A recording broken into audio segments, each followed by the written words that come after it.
12واں پارہ۔ بسم اللہ الرحمن الرحیم۔ سورہ یوسف آیت نمبر 36۔ تمام ناظرین و سامعین کو PATF اسلامک انفو کے چینل پر خوش آمدید۔ بسم اللہ الرحمن الرحیم۔ وَدَخَلَ مَعَهُ السِّجْنَ فَتَيَانِ قَالَ أَحَدُهُمَا إِنِّي أَرَانِي أَعْصِرُ خَمْرًا وَقَالَ الْآخَرُ إِنِّي أَرَانِي أَحْمِلُ فَوْقَ رَأْسِي خُبْزًا تَأْكُلُ الطَّيْرُ مِنْهُ نَبِّئْنَا بِتَأْوِيلِهِ إِنَّا نَرَاكَ مِنَ الْمُحْسِنِينَ۔ ترجمہ۔ اور داخل ہوئے آپ کے ساتھ ہی قید خانے میں دو نوجوان، ان میں سے ایک نے آ کر کہا کہ میں نے خواب میں اپنے آپ کو دیکھا ہے کہ میں شراب نچوڑ رہا ہوں، اور دوسرے نے کہا کہ میں نے خواب میں اپنے آپ کو دیکھا کہ میں اٹھائے ہوئے ہوں اپنے سر پر کچھ روٹیاں، پرندے کھا رہے ہیں اس میں سے، آپ بتائیے ہمیں اس کی تعبیر، بے شک ہم دیکھ رہے ہیں آپ کو نیکوکاروں میں سے۔ سورہ یوسف آیت نمبر 36 کی تفسیر۔ اتفاق سے اسی زمانے میں شاہ مصر اپنے دو ملازموں سے ناراض ہو گیا اور انہیں جیل بھجوا دیا۔ ان میں سے ایک اس کے مطبخ کا ناظم تھا اور دوسرا اس کی محفل عیش و طرب کا نگران اعلیٰ تھا۔ ان دونوں پر یہ الزام عائد کیا گیا کہ انہوں نے بادشاہ کو زہر دینے کی سازش کی ہے۔ وہ اپنی قید کاٹ رہے تھے کہ ایک رات دونوں نے خواب دیکھا۔ وہ بڑے پریشان تھے کہ اس خواب کی تعبیر کس سے پوچھیں۔ حضرت یوسف بھی عرصے سے اسی زنداں میں اسیر تھے اور اپنے اخلاق عالیہ، نیک نفسی اور عالی ظرفی کے باعث تمام قیدیوں کی نظروں میں بڑے محبوب اور محترم تھے۔ آپ کا یہ دستور تھا کہ ہر غمزدہ کی دلداری کرتے، ہر مریض کی عیادت کے لیے تشریف لے جاتے، اگر کوئی زخمی ہوتا تو اس کی مرہم پٹی کرتے، ساری رات اپنے رب کے حضور میں دست بستہ کھڑے رہتے اور اتنا روتے کہ جیل خانے کے در و دیوار بھی آہ و فگاں کرتے ہوئے معلوم ہوتے۔ چنانچہ اپنے خواب کی تعبیر پوچھنے کے لیے وہ بھی آپ کی خدمت میں حاضر ہوئے اور یہ بھی بتا دیا کہ ہم اس لیے آپ کے پاس آئے ہیں کہ ہم آپ کو محسن سمجھتے ہیں۔ اس سے ظاہر ہوتا ہے کہ حضرت یوسف جیل میں بھی ایسی پاکیزہ زندگی بسر کر رہے تھے کہ آپ کے پاس رہنے والے قیدی آپ کو محسن کے لقب سے یاد کیا کرتے تھے۔ سورہ یوسف آیت نمبر 37۔ قال لا يأتيكما طعام ترزقانه إلا نبأتكما بتأويله قبل أن يأتيكما ذلكما مما علمني ربي إني تركت ملة قوم لا يؤمنون بالله وهم بالآخرة هم كافرون۔ ترجمہ۔ آپ نے فرمایا نہیں آئے گا تمہارے پاس کھانا جو تمہیں کھلایا جاتا ہے مگر میں تمہیں بتا دوں گا اس کی تعبیر اس سے پیشتر کہ کھانا تمہارے پاس آئے۔ یہ ان علموں میں سے ہے جو سکھایا ہے مجھے میرے رب نے۔ میں نے چھوڑ دیا ہے دین اس قوم کا جو نہیں ایمان لاتے اللہ تعالیٰ پر، نیز وہ آخرت کا انکار کرنے والے ہیں۔ سورہ یوسف آیت نمبر 37 کے پہلے حصے کی تفسیر۔ آپ نے فرمایا اس سے پیشتر کہ تمہارا کھانا آئے میں تمہیں تمہارے خوابوں کی تعبیر بتا دوں گا۔ اب یہاں سے آپ کی پیغمبرانہ شان کا ظہور شروع ہوتا ہے۔ فرمایا خوابوں کی جو تعبیر میں بتایا کرتا ہوں یہ ظن و تخمین اور کہانت و قیافہ شناسی کا نتیجہ نہیں بلکہ یہ وہ علم ہے جو میرے رب نے مجھے تعلیم کیا ہے۔ سورہ یوسف آیت نمبر 37 کے بقیہ حصے کی تفسیر۔ میں نے چھوڑ دیا ہے دین اس قوم کا جو ایمان نہیں لاتے۔ یہاں سے آپ کی عظیم اور مدلل خطبے کا آغاز ہو رہا ہے جو آپ نے توحید کے موضوع پر مصر کے مشرکانہ ماحول میں سب سے پہلے دیا۔ اس خطبے کی ابتدا اور اس کے بعد توحید کی صداقت کے دلائل، پھر انہیں شرک کو ترک کر کے توحید قبول کرنے کی ترغیب، اور آخر کار ذالک الدین القیم کا اعلان کتنا مدلل، بصیرت افروز اور مؤثر ہے۔ ان کے جذبات عقیدت کو ٹھیس لگائے بغیر کس طرح اپنے مدعا کو پر اثر اور دلکش انداز میں بیان فرمایا کہ خود ہی اس عقیدے سے دستبردار ہونے کے لیے بے تاب ہو گئے۔ جب تک کسی دائی حق میں یہ حکیمانہ فراست اور یہ عالی حوصلگی نہ ہو وہ اپنی دعوت کے لیے کوئی مفید خدمت انجام نہیں دے سکتا۔ حق کو کسی پر زبردستی تھوپنا حق کی توہین کرنا ہے۔ اسے یوں پیش کرنا چاہیے کہ ذہن و قلب اسے قبول کرنے پر مجبور ہو جائیں اور وہ انسان کی روح میں سرایت کر جائے۔ علامہ بزاوی فرماتے ہیں کہ یہ دعوت میں تدریج کی عمدہ مثال ہے۔ اب آپ مختلف آیات کا سلسلہ وار مطالعہ فرماتے جائیے۔ یہ نہیں فرمایا کہ تم مشرک ہو، تم بتوں کی پوجا کرتے ہو، بلکہ اپنا عقیدہ بیان فرمایا کہ میں اس ملت سے بیزار ہوں جو اللہ پر ایمان نہیں لاتی اور روز قیامت کی منکر ہے۔ سورہ یوسف آیت نمبر 38۔ وَاتَّبَعْتُ مِلَّةَ آبَائِي إِبْرَاهِيمَ وَإِسْحَاقَ وَيَعْقُوبَ مَا كَانَ لَنَا أَن نُّشْرِكَ بِاللَّهِ مِن شَيْءٍ ذَلِكَ مِن فَضْلِ اللَّهِ عَلَيْنَا وَعَلَى النَّاسِ وَلَٰكِنَّ أَكْثَرَ النَّاسِ لَا يَشْكُرُونَ۔ ترجمہ۔ اور میں تو پیرو بن گیا اپنے باپ دادا ابراہیم، اسحاق اور یعقوب کے دین کا، نہیں روا ہمارے لیے کہ ہم شریک ٹھہرائیں اللہ تعالیٰ کے ساتھ کسی چیز کو۔ یہ توحید پر ایمان تو اللہ تعالیٰ کا خاص احسان ہے ہم پر اور لوگوں پر، لیکن بہت سے لوگ اس احسان پر شکر ہی بجا نہیں لاتے۔ سورہ یوسف آیت نمبر 38 کے پہلے حصے کی تفسیر۔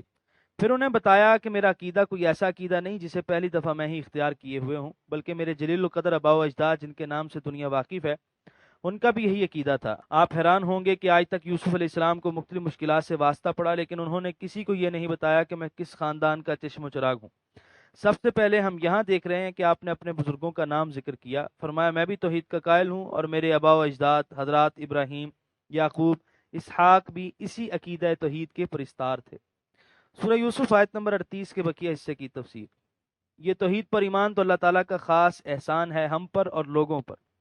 اللہ تعالیٰ کی توحید کی معرفت اس کا بہت بڑا احسان ہے۔ اس نے اپنی معرفت توحید کے لیے ان گنت دلائل قائم فرما دیے ہیں، لیکن اکثر لوگ ان کی طرف توجہ کرنے کی زحمت گوارا نہیں کرتے اور اس شرف معرفت سے محروم رہتے ہیں اور عقل و فہم کی خداداد صلاحیتوں کا شکریہ ادا نہیں کرتے جو اس نے ہمیں عطا فرمائی ہیں۔ سورہ یوسف آیت نمبر 39۔ یا صاحبی السجن اارباب متفرقون خیر ام اللہ الواحد القہار۔ ترجمہ: اے قید خانے کے میرے دو رفیقو، یہ تو بتاؤ کیا بہت سے جدا جدا رب بہتر ہیں یا ایک اللہ جو سب پر غالب ہے؟ سورہ یوسف آیت نمبر 39 کی تفسیر۔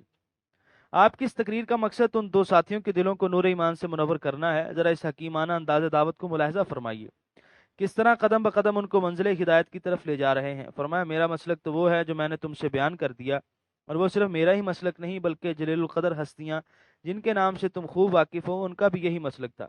اس کے بعد یہ نہیں فرماتے کہ تم بھی میرا دین اختیار کر لو، بلکہ ان سے ایک سوال پوچھتے ہیں کہ تم ہی بتاؤ کہ بہت سے خداؤں کی بندگی بہتر ہے یا ایک اللہ کی جو ہر چیز پر غالب اور ہر چیز پر قادر ہے، جو بارش بھی برساتا ہے، رزق بھی دیتا ہے، بچے بھی عطا کرتا ہے، شفا بھی بخشتا ہے۔ کیا یہ بہتر ہے کہ ایسے خدا کی بندگی کا اعتراف کر لیا جائے جو ہر چیز پر قدرت رکھتا ہے، یا ایسے متعدد خداؤں کو مانا جائے جو تمہارے عقیدے کے مطابق بھی صرف محدود اختیار کے مالک ہیں؟ کوئی صرف بارش برسا سکتا ہے لیکن اولاد کا دینا اس کے بس کی بات نہیں، کوئی دولت تو بخش سکتا ہے لیکن کسی بیمار کو صحت دینا اس کے قبضہ قدرت میں نہیں۔ تم ہی بتاؤ کہ در در کی ٹھوکریں کھانے سے تو ایک قادر قیوم کا ہو رہنا ہی ہزار سعادت ہے، دوسرا اتنے خداؤں کو راضی رکھنا بھی کوئی آسان بات نہیں۔ ممکن ہے کہ دولت کی دیوی کی پوجا کرتے کرتے تم کوئی ایسی حرکت کر بیٹھو کہ زندگی کا دیوتا برہم ہو جائے، اسی لمحے دوسرے نے غضبناک ہو کر زندگی کا دیا بجھا دیا۔ کیا عقل سلیم اس قسم کے خرافات قبول کر سکتی ہے؟ سورہ یوسف آیت نمبر 40۔ ما تعبدون من دونه الا اسماء سمیتموها انتم وآباؤكم ما انزل الله بها من سلطان ان الحكم الا لله امر الا تعبدوا الا اياه ذلك الدين القيم ولكن اکثر الناس لا يعلمون۔ ترجمہ: تم نہیں پوچھتے اس کے علاوہ مگر چند ناموں کو جو رکھ لیے ہیں تم نے اور تمہارے باپ دادا نے، نہیں اتاری اللہ تعالیٰ نے ان کے لیے کوئی دلیل، نہیں ہے حکم کا اختیار کسی کو سوائے اللہ تعالیٰ کے، اسی نے یہ حکم دیا ہے کہ کسی کی عبادت نہ کرو بجز اس کے، یہی دین قیم ہے، لیکن بہت سے لوگ اس حقیقت کو نہیں جانتے۔ سورہ یوسف آیت نمبر 40 کے پہلے حصے کی تفسیر۔ پہلے ان کے اعتقاد کے مطابق خدائے واحد کی بندگی کی معقولیت کو واضح کیا، اب صاف صاف انہیں بتا دیا کہ یہ مختلف قسم کے دیوی دیوتا جو تم نے بنا رکھے ہیں اور ان کو مختلف قسم کے اختیارات تفویض کر رکھے ہیں، یہ سب تمہاری خود ساختہ باتیں ہیں جن کا حقیقت سے دور کا بھی واسطہ نہیں۔ سورہ یوسف آیت نمبر 40 کے دوسرے حصے کی تفسیر۔ اسی نے یہ حکم دیا ہے کہ کسی کی بات نہ کرو بجز اس کے۔ کائنات کی ہر چیز اللہ وحدہ لا شریک کی زیر نگیں ہے، بلندیوں اور پستیوں میں اسی کا حکم نافذ ہے، اسی واحد قہار کا یہ حکم ہے کہ اسی کی عبادت کی جائے اور اسی کو معبود برحق اور مالک حقیقی تسلیم کیا جائے۔ سورہ یوسف آیت نمبر 40 کے تیسرے حصے کی تفسیر۔ یہی دین قیم ہے، یعنی وہ دین جس کی صداقت اور حقانیت روشن دلائل سے ثابت ہے۔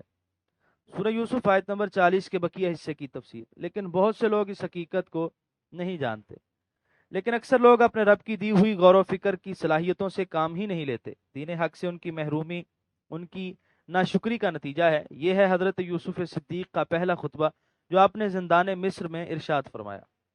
سورہ یوسف آیت نمبر 41. یا صاحبی السجن اما احدکما فیسقی ربہ خمرا واما الاخر فیسلب فتأکل الطیر من رأسه قضی الامر الذی فیہ تستفتیان. ترجمہ: اے قید خانے کے میرے دو ساتھیوں، اب خوابوں کی تعبیر سنو. تم میں سے ایک یعنی پہلا تو پلایا کرے گا اپنے مالک کو شراب، لیکن دوسرا سولی دیا جائے گا اور نوچ کھائیں گے پرندے اس کے سر سے. اٹل فیصلہ ہو چکا اس بات کا جس کے متعلق تم دریافت کرتے ہو. سورہ یوسف آیت نمبر 41 کی تفسیر. اپنے فریضہ نبوت کو ادا کرنے کے بعد ان کے خوابوں کی تعبیر سے انہیں آگاہ کیا اور ایسا ہی ہوا جیسا آپ نے فرمایا تھا. سورہ یوسف آیت نمبر 42.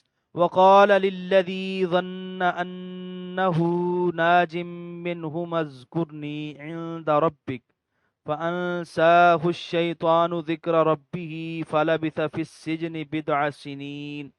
ترجمہ: اور کہا یوسف علیہ السلام نے اسے جس کے بارے میں آپ کو یقین تھا کہ وہ نجات پا جائے گا ان دونوں سے کہ میرا تذکرہ کرنا اپنے آقا کے پاس، لیکن فراموش کر دیا اسے شیطان نے کہ وہ ذکر کرے اپنے بادشاہ کے پاس، پس آپ ٹھہرے رہے قید خانے میں کئی سال.